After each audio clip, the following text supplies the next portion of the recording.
দায়িত্ব নিয়েই প্রথম সফরে পানামা গেলেন আমেরিকার নতুন পররাষ্ট্রমন্ত্রী মার্কো রুবিও। সাধারণত মার্কিন পররাষ্ট্রমন্ত্রীরা প্রথমে বড় ও মিত্র দেশগুলোতে সফর করেন, তবে রুবিও তার সফর শুরু করলেন ছোট দেশ দিয়ে।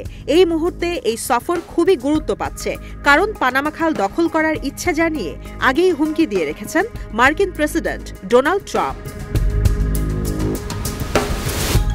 আল জাজিরার এক প্রতিবেদনে জানানো হয়েছে, এই সফরে আঞ্চলিক 5টি দেশে যাবেন রুবিও। তিনি পানামার কৌশলগত জলপথ পরিদর্শন করবেন এবং রবিবার সেখানকার প্রেসিডেন্ট হোসে রাউল মুলিনোর সাথে সাক্ষাৎও করবেন। জানা গেছে, প্রেসিডেন্ট ডোনাল্ড ট্রাম্পের পানামা খাল দখলে নেয়ার হুঁশিয়ারিতে আমেরিকার দীর্ঘদিনের মিত্র এই দেশটি কিছুটা বিস্মিত। এর মধ্যেই রুবিও এই সফর শুরু করেছেন। শুক্রবার ওয়াল স্ট্রিট জার্নালে এক কলামে মার্কিন পররাষ্ট্রমন্ত্রী লেখেন, পররাষ্ট্রমন্ত্রী হিসেবে আমার প্রথম বিদেশ সফর এই অঞ্চলের মধ্যেই সীমিত রাখা কোনো আকস্মিক ঘটনা নয়। পানামা খাল আটলান্টিক ও প্রশান্ত মহাসাগরের মধ্যকার একটি গুরুত্বপূর্ণ সংযোগ পথ। আমেরিকার মোট কন্টেইনার পরিবহনের 40% এ পথ দিয়েই যায়।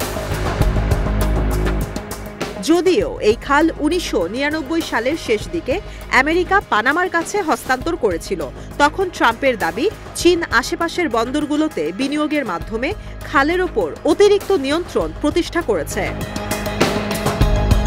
অভিষেক ভাষণে ডোনাল্ড ট্রাম্প বলেন, আমেরিকা পানামা খাল ফিরে পাবে। গত শুক্রবার ট্রাম্প এ বিষয়ে আবারও কথা বলেন। পানামা সম্পর্কে তিনি বলেন, তারা ইতিমধ্যে অনেক কিছু করার প্রস্তাব দিয়েছে, কিন্তু আমরা মনে করি এটি ফিরিয়ে নেয়াই যথাযথ হবে। ট্রাম্পের অভিযোগ, চীনা ভাষার সাইনবোর্ড সরিয়ে ফেলছে পানামা। খালের বিষয়ে চুক্তি লঙ্ঘন হয়েছে, এ বিষয়টি ঢাকতেই তারা এমনটি করেছে। তিনি সাংবাদিকদের বলেন, দায়িত্বে থাকা ভদ্রলোকের সাথে আলোচনা করতে যাচ্ছেন মার্কো রুবিও।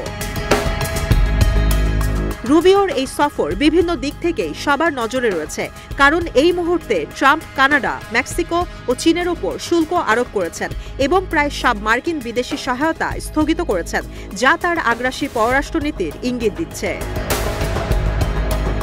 এদিকে বৃহস্পতিবার পানামার প্রেসিডেন্ট মুলিনো বলেছেন, পানামা খাল নিয়ে আলোচনার পথে প্রতিবন্ধকতা রয়েছে।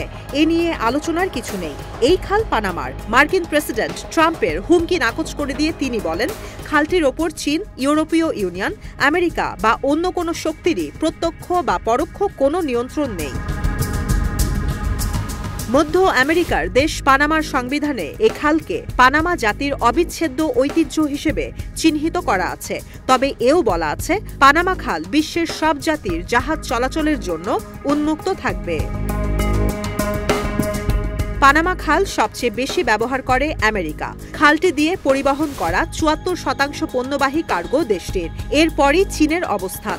দেশটি এই খাল দিয়ে পরিবহন করে 21%। পণ্যবাহী জাহাজের টোল নির্ধারণ করে পানামা সরকার। খালের প্রয়োজনীয়তা আর আন্তর্জাতিক চাহিদার ওপর নির্ভর করে টোলের তারতম্য হয়। এছাড়া জাহাজে কার্গো বহনের ধারণ ক্ষমতাও টোল নির্ধারণে ভূমিকা রাখে।